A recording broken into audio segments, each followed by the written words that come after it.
Let's get salty! Everyone, Zeddy here again today with a brand new video, and all the expansion cards are out for Murder at Castle Nathria, so I thought it'd be a great time to take a look at what the best cards will be in Standard. Tomorrow we're going to take a look at the best cards in Wild, and then after that we'll take a look at what I think will be the absolute worst cards from the expansion, and then we can take a look back later and see how absolutely wrong I am. I still have my giveaway going on to win some of these cards. We have 3 mega bundles, 2 regular pre-orders.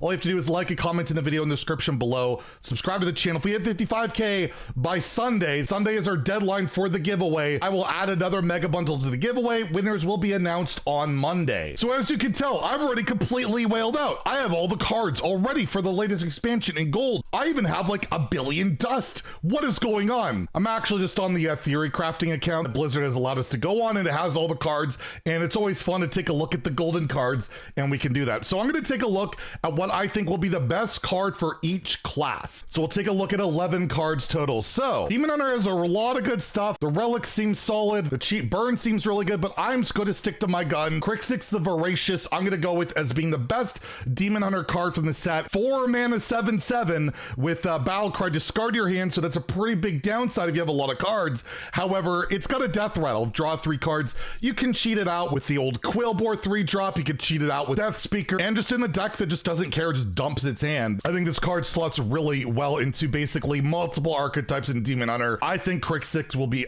absolutely nuts. It's not just a 4 mana 7/7. He's often going to be no downside plus draw 3 cards when he dies, and that's pretty ridiculous. Druid's got a lot of good stuff this expansion. Good cheap spells. They got even, I think, good legendaries for once.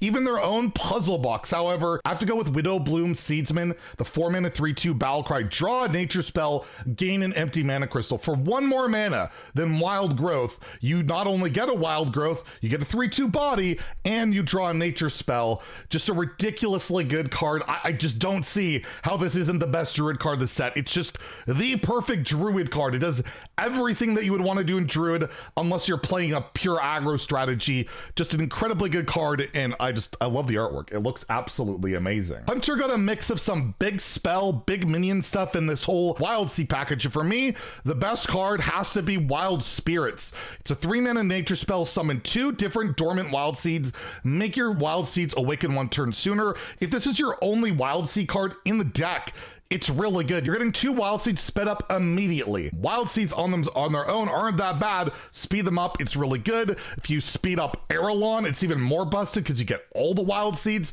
But I feel like Wild Spirits is that card that's going to put it all together and just make it absolutely busted. Mage got a combination of the whole Skeleton Mage plus Secret Mage, and I think both are very valid. But I'm going to go with the new location. I think this location is absolutely super strong. Nightcloak Sanctum, it's 3 mana. You get to freeze a minion once you play this. Summon a 2/2 Volatile Skeleton. That's basically 3 mana value right there, and then you get 2 more uses of it. It synergizes with your legendary. You get to freeze freeze minions on the board, get board presence. I just think this card is super strong, and with 3 durability, it's going to be awfully annoying. Paladin got some Dude Paladin synergy as well as Pure Paladin, and I gotta go the Countess. The Countess is so cool. 7 mana 7/7. You add 3 legendary invitations to your hand. Those discover a legendary minion from another class that costs 0. So much golden value in this card, by the way. You do have to play Pure Paladin, but running just Paladin cards, not a big deal. I think this card is absolutely gonna be amazing in Standard, even though technically when you play it, it's a 7 mana 7 do nothing, and then you have to spend 3 mana, but then you cheat ridiculous mana, very likely on a really good legendary, and then you can do it again and again. Priest got some interesting stuff. They got more like basically Wig Priest synergy, some control stuff, Thief Priest. But for me, even though Pelagos I think is absolutely crazy, I'm gonna go with the location, Cathedral of Atonement. 3 mana, 3 durability, give a minion +2/+1 and draw a card. This is Hand of Adul for 1 more mana, but you get 3 uses of it. It fits into basically any archetype you want. Quest Priest will like it because not only can they draw cards, but they can buff stuff, and well, the buff ducks get to do the same thing. I just think it's a super solid card that can slot into multiple archetypes, whereas a lot of these other cards, not so much. Rogue got a mixture of cheap, like, miracle stuff and then secret package of cards. I gotta go Private Eye. This is 4 mana, 3/4. Draw 2 cards if you comboed it, play them, and then you have inherent synergies with those secrets and everything going on. If anything is going to make Secret Rogue a thing, Private Eye is that card. It is ridiculous how much value you get out of it if you combo it, and even if you don't, it's still not even that bad. For Shaman, there's like Evolve Shaman and Totem Shaman are the main 2 things, and for me, I gotta go Primordial Wave. It can kind of fit into both, right?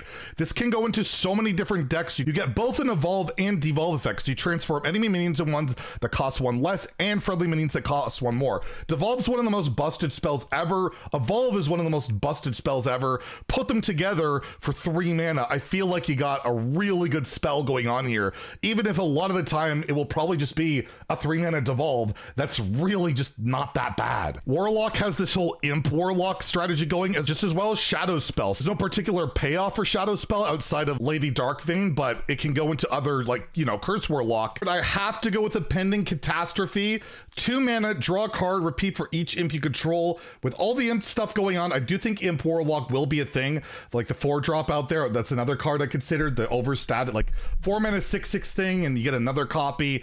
This is the card that doesn't have to be an imp deck. You can just play with a tradable spell and just draw a bunch of cards in like a combo deck or whatever. I think this is the card that will really stand out in Standard. Warrior was looking pretty rough until the final reveal, and ooh, Diamond Decimator Olgra. I think these cards are pretty good, by the way. They got like hand buff stuff and some crazy like enraged stuff and just a random pirate thrown in there, but I'm gonna go with Crazed Wretch. This card is gonna enable like OTKs, great tempo. There's a lot of implications for this card. Charge on a cheap minion has always been scary, and one that can be buffed up and manipulated, even scarier. I think this is the Warrior card to really look out for in the next expansion. And lastly, we have a bunch of neutrals that we can go over, but honestly, including our friend Murloc Holmes, which, by the way, that animation, absolutely awesome. I'm just gonna hover on this for a second, but yeah, a lot of good neutral support, like a lot of good secret cards. I kind of want to go with the Secret Cheater and all of that, but we're gonna go with Kael'thas and Strider. We know this effect can break games on spells. Let's see if it's gonna break the effect in terms of minions. I think it's got a good shot. It's not quite as abusable as spells, but my god, I'm really dreading seeing what this card is going to do. These are my picks for the absolute best cards from Standard. Tune in tomorrow. We'll take a look at the wild cards, and then we'll, you know, dunk on the worst of the worst, although there's really not that many bad cards. Anyways, if you enjoyed the video, please like and subscribe. Have a great day and stay salty, my friends.